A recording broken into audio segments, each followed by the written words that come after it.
Welcome to this next video on writing good academic papers.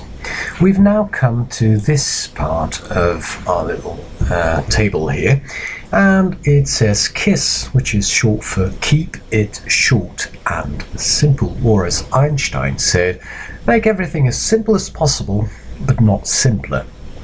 Now, simplicity is a very good thing, especially when it helps your reader.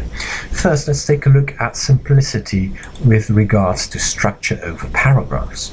Last time we said that one idea equals one paragraph, and we've shown this, that you can have a topic sentence at the beginning of each paragraph, labeling the entire paragraph and indicating to the reader what idea is developed here and here. The KISS principle now makes you think, okay, let's make things as simple as possible.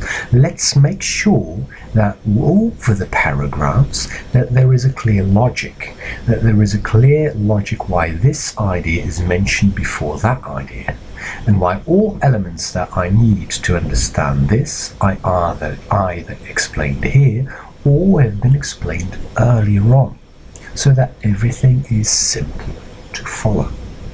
All too often, texts are written in such a way that, for instance, in this paragraph, we mention element A and B, and then here again I mention B, and in the next paragraph I mention A, without them really needing to be set apart. Sometimes it's easier to mention A, B, all the A's and all the B's together in a separate paragraph, introducing, showing the link and the logic between all these elements, and then moving on, elaborating other ideas having to do with that context later on. So, to recap, KISS for structure is about really applying this idea, thinking it through really well, and make sure that information that belongs together is also put and explained together.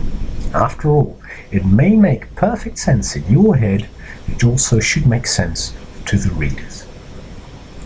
KISS, of course, not only applies to structure, but also the way in which we write. Academic writing is, of course, much more formal than writing an email or sending a text message. This does not mean, however, that we should use very long sentences, or that we should obfuscate, that is made difficult, that we should obfuscate our language unnecessary. So we're not going to use that kind of word. We're not going to say that things are intricate, obfuscating. We're just going to say that perhaps they give us some difficulty. In other words, simple words, shorter sentences will do. Sometimes we need to use longer sentences to indicate difficult or detailed descriptions, and that is fine, as long as we do not tend to overuse them just for sounding academic. So, keeping it short and simple is our last but one lesson and main lesson to be learned for academic paper writing. In our final video, we'll turn to the final box where we've got some letters to look at.